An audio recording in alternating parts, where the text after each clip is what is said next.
Srisailam project కాడ 10 దాకా గేట్లు ఎత్తిర్రు కదా. ఇప్పుడు అక్కడ అడగోలుగా ట్రాఫిక్ జామ్ అయిందట. ఎక్కువ నీళ్లు వస్తుండే వరకల్లా రోడ్లు మొత్తం వాటర్తోనే నిండిపోయినాయా. అందుకే ఎక్కడ ట్రాఫిక్ను అక్కడనే ఆపేసిర్రా. అసలు ఎందుకు బండ్లన్నీ నిలబడ్డ తావులనే నిలిచిపోయాయో అన్ని ముచ్చట్లు అరుచుకుందాం పరి.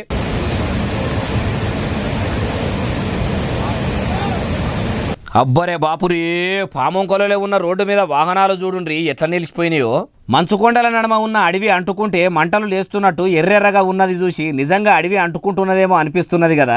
కానీ అవి మంటలు కాదు, వాహనాలకు ఉన్న లైట్లు. సీకట్ లైట్లు వేసుకొని పోతున్నారు. ఎన్ని ఉన్నాయో చూడుండ్రి, వందల్లా అక్కడికి చేరుకున్నాయట.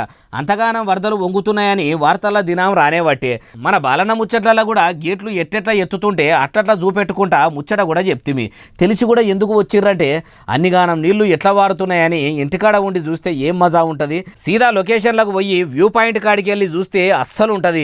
కృష్ణమ్మ పరవళ్ళు కండ్లారా చూడొచ్చు, గోదావరి అలల సప్పులు చెవులారా ఇనొచ్చని ఎక్కడెక్కడికెళ్ళో శ్రీశైలం ప్రాజెక్టు కాడికి వస్తుంటే దోమలపేంట దాకా ట్రాఫిక్ జామ్ అయిందట.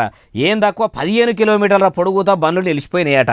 అయినా సరే నీళ్ళ అందాలు కండ్లారా చూడవలసిందే అని వానను కూడా లెక్క చేయకుండా వ్యూ పాయింట్ కాడికి పోతుర్రట.